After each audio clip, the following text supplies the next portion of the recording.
In Victorian suburban London, a demonic-like creature terrorised its citizens. There had been numerous sightings and accounts, but no one ever caught or even knew who or what was Spring Hill Jack.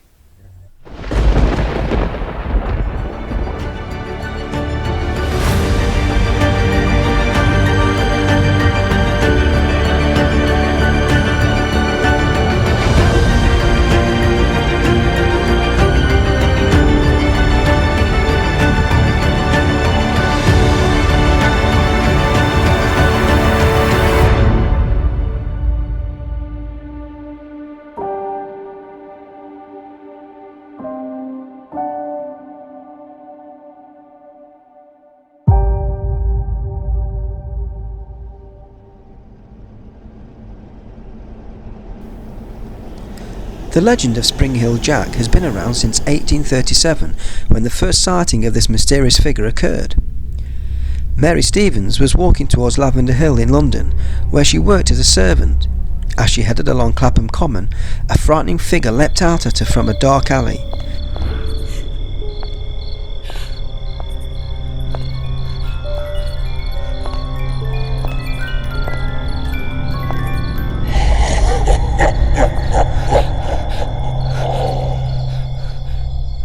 The creature clawed at her, but when Mary's screams drew the attention of passers-by, the creature had fled. A search was quickly mounted to track down Mary's assailant, but he had simply vanished. Several more reports of Spring Hill Jack were made not long after, and these early reports described the creature as a shape-shifting figure with a ghostly appearance and clawed fingers. The legend of this figure, now nicknamed Spring Hill Jack by the press, was thought of as little more than exaggerated ghost stories. That was until an encounter the following year. In her London home on the evening of the 19th of February 1838, Jane Alsop answered a knock on the door.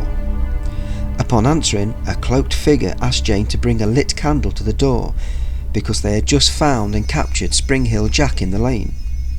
When Jane shone the candle to see who it was at her doorstep, the figure shot blue flames from his mouth and went to grab Jane with his metallic claws. His eyes glowed like fire, reported Miss Alsop. She then screamed for help, her sister responded, and Spring Hill Jack fled. A few days later, there were more reports of Spring Hill Jack, including one from 18-year-old Lucy Scales, who with her sister were on the way back from visiting their brother, and as they passed an alleyway, a large cloaked figure leapt out and squirted blue flames from his mouth, which affected Lucy for days after. Other reports described the figure bounding over high walls and even houses in one leap.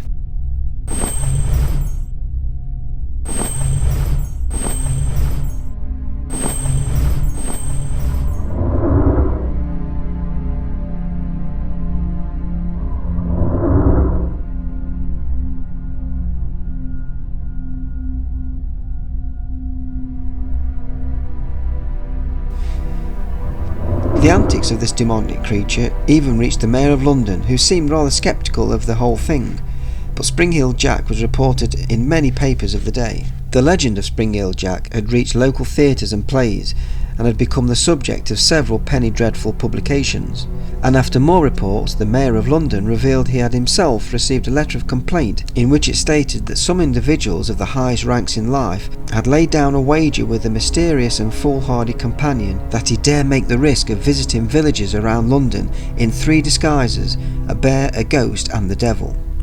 Several women confirmed that the servant girls around Kensington, Hammersmith and Ealing had dreadful stories of this ghostly or devilly figure. The mayor became sceptical of this too, as he felt it was greatly exaggerated and that it was quite impossible that this prankster could achieve feats of the devil upon earth. Although sightings of Spring Hill Jack petered out as the decades went on, but were still enough to be considered, and now it was more widespread.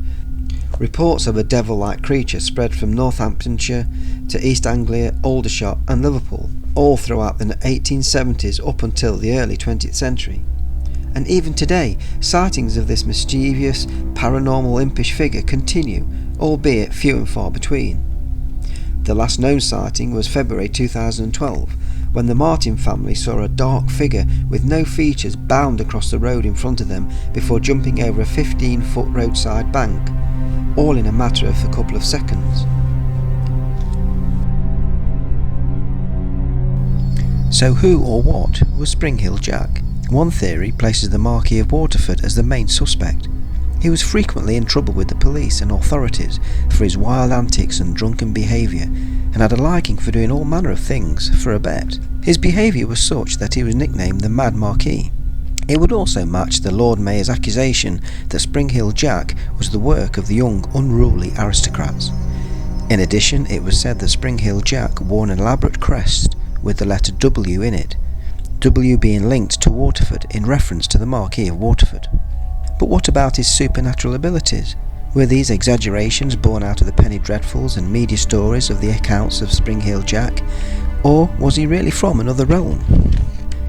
Another account of Spring Heel Jack in Aldershot in 1877 at an army barracks saw guards shoot at Spring Heel Jack when he leapt out of the darkness and slap one of the sentry officers in the face. But the bullets seemed to have no effect on Spring Heel Jack, who simply fled the scene with long bounding leaps.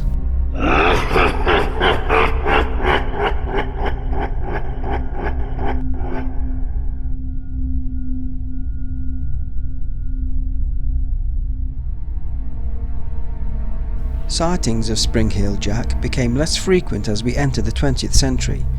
Was it the same being, or copycat attacks?